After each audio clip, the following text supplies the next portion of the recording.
Yaron Lishinsky and Sarah Lynn Milgram, two young representatives of the State of Israel, were murdered a few hours ago in an horrific terrorist attack in Washington. My condolences go to their families and to the staff of the Israeli embassy in Washington, D.C. I spoke this morning with Daniel, Yaron's father. I told him that his son was a warrior on our diplomatic front that felt just like a soldier in the battlefield. Yaron and Sarah were murdered at the Jewish conference of the AJC. This is the direct result of toxic, anti-Semitic incitement against Israel and Jews around the world that has been going on since the October 7th massacre. Recently, we have witnessed an unprecedented wave of terror attacks and attempts against Israeli missions around the world, with an emphasis on Europe. Israeli missions and representatives around the world are targets of anti-Semitic terrorism that has crossed all red lines. I spoke about this recently on our Remembrance Day at the ceremony for fallen Foreign Service members. I have been worried for the past few months that something like this would happen. And it did. And the list of fallen Foreign Service members has grown today. The Foreign Ministry in Jerusalem and Israeli missions around the world will lower our flags to half-mast following the murder of our workers. My heart today is also with the employees of the Foreign Ministry. They are struggling daily with difficult conditions on the diplomatic front. I am proud to lead these devoted people. They serve the country, are identified with the country, symbolize the country. They are subjected to harsh and poisonous attacks and wars. Today, two of them were shot by a terrorist. There is a direct line connecting anti-Semitic and anti-Israeli incitement to this murder. This incitement is also done by leaders and officials of many countries and international organizations, especially from Europe. The words are the modern blood libels. These libels about genocide, crimes against humanity, and murdering babies paved the way exactly for such murders. The global atmosphere has engaged Israeli and Jewish blood, has endangered Israeli and Jewish blood. This is what happens when leaders in the world surrender to the Palestinian terrorist propaganda and serve it. The statements and attacks blame Israel instead of Hamas. Hamas started the war on October 7th, is solely responsible for the war's continuation, and is solely responsible for the suffering of Israelis and Palestinians alike. I say today to these leaders and officials, stop your incitement against Israel. Stop your false accusations. Strengthen Israel in its historic battle against excess of evil in the Middle East. I spoke several times this morning with our ambassador to the United States, Dr. Yechiel Leiter. I thank him for how he represents us in the United States. I thank him also today for the way he is supporting the embassy employee in these moments. I also spoke with our dear friend, the U.S. Ambassador to Israel, Mike Huckabee. Ambassador Huckabee updated me on the intensive investigations underway by several government agencies into this act of terrorism. The most senior officials in the American law enforcement system are closely monitoring this investigation. We appreciate this. Terrorism is chasing us everywhere. But we will not surrender to terrorism. Since October 7th, Israel has been engaged in a battle on multiple fronts. We are fighting against those whose goal is the elimination of the Jewish state. We who swore never again will not allow this to happen. This is an opportunity to announce a conference against anti-Semitism that we will lead in Jerusalem next week, part of Israel's presidency of the International Holocaust Remembrance Alliance. The conference will be attended by foreign ministers and other ministers of IRA member states. It will also include envoys for combating anti-Semitism and representatives of Jewish communities from these countries. The new anti-Semitism is also rising today on campuses, in the media, and on social networks. We are committed to fighting it with all our might. We thank the partners we have in the world for this fight. The Israeli people, I say this morning, hold your heads high. No other nation would have stood with such a courage, dedication, and resilience in what we have been through and are still going through during this last year and a half.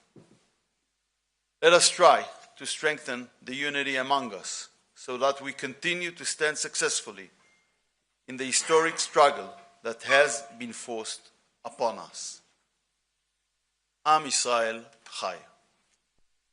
Thank you, Foreign Minister. We'll now take a few questions. Yes, please. The microphone is coming.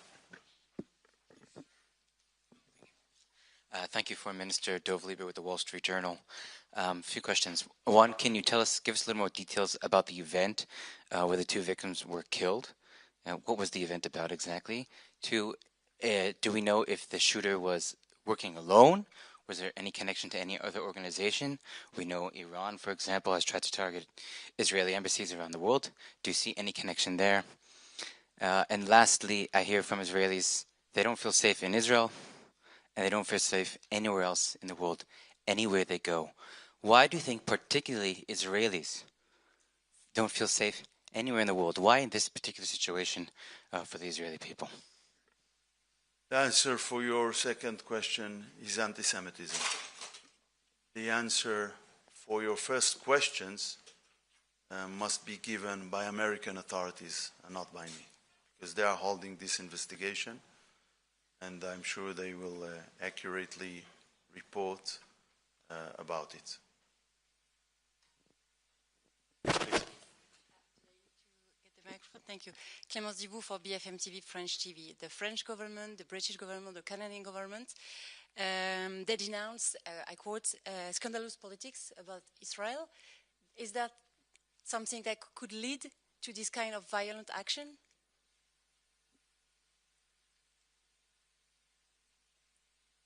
I think I said very clear things, so I'm just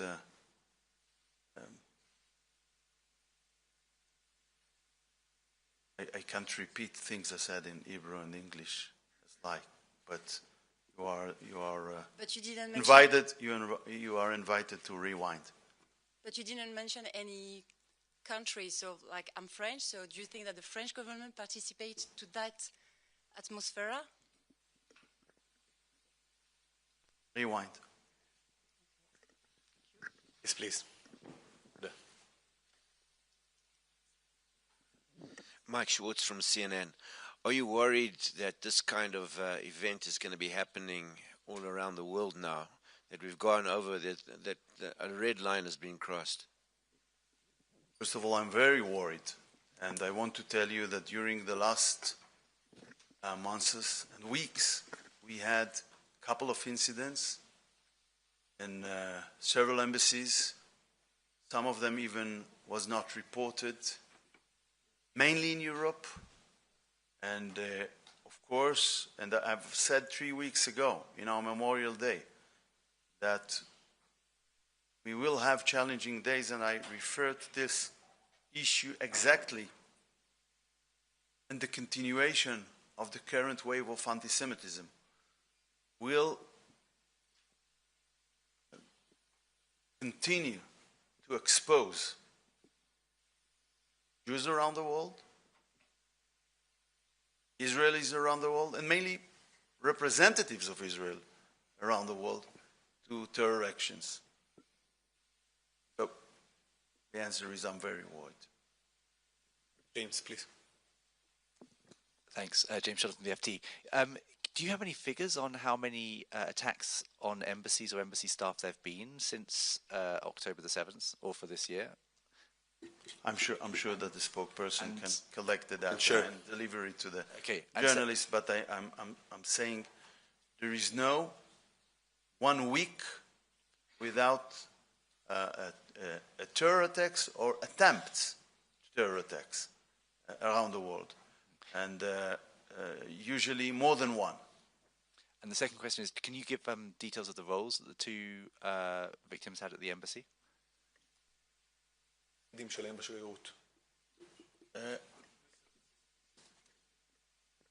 יוסי, אתה רוצה להתייחס? תקום, בבקשה, תקום, תגיד.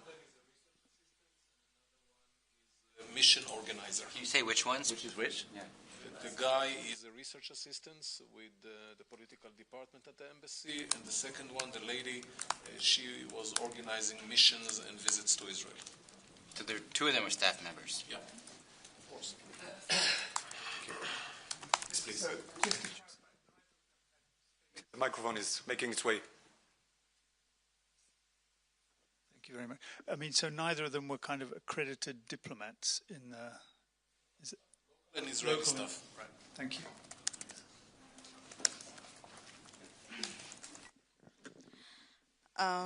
First of all, you keep saying that you recognize a rise in the number of diplomatic attacks. Are you planning to limit the movement of Israeli diplomats across the globe? And can you confirm that the security have told the Israeli representative across the US not to attend any event, including the Jewish community, even not to go to a synagogue in the coming days? And are you planning to change the way Israeli diplomats are operate around the world?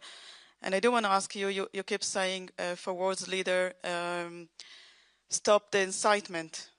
But when they're saying Israel, mainly after the Prime Minister's press conference yesterday, Israel is offering the same, more destruction, more death. What do you tell them?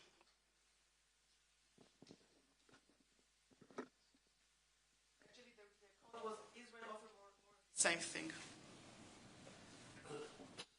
Not offer. I don't think it will be constructive to repeat here on anti-Semitic libels. That's for your second question. With regard to the first one, I'm keeping the instructions on security instructions for those who are responsible for that, usually and specifically for now, and that is something that monitored all the time. And when there are needs for different or new instructions, it is given. By the way, it's not my decisions, it's decisions of those who are responsible for the security. Okay. We are moving on. Last question. Yes, please. פעם שנייה? סיבוב שני? No. Follow up. James Mackenzie from Reuters. Could you just tell us whether, it's a very, tense climate internationally over lots of issues, the Gaza war, anti-Semitic attacks and so on.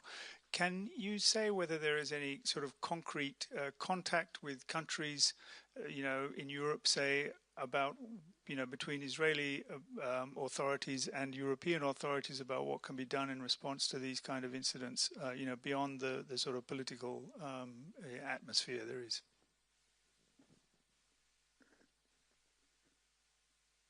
There is contact, and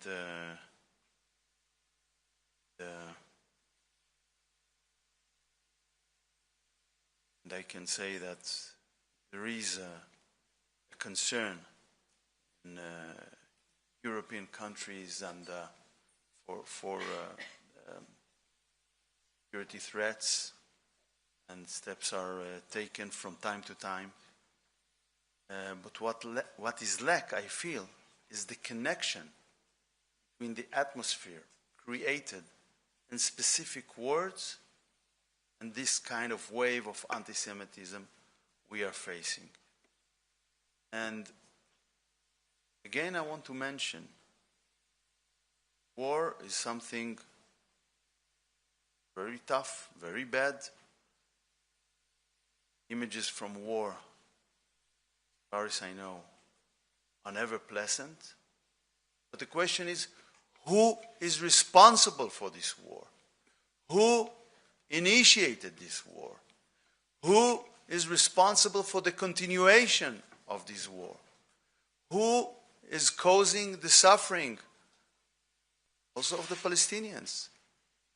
And the answer is on the images that are rarely being seen on Western screens, including during the last days, of brave demonstrators in Gaza that go to the street, risking themselves, shouting, "Hamas out, bring them back their hostages because we want to finish the war."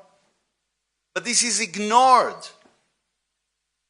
So who is responsible for this war? Who is more of the same, Lady Channel 12.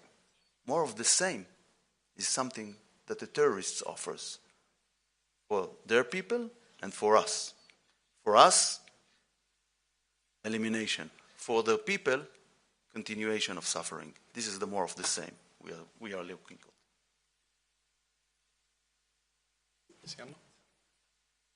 Okay. תודה רבה Thank לכם. you. תודה שבאתם. Thank you.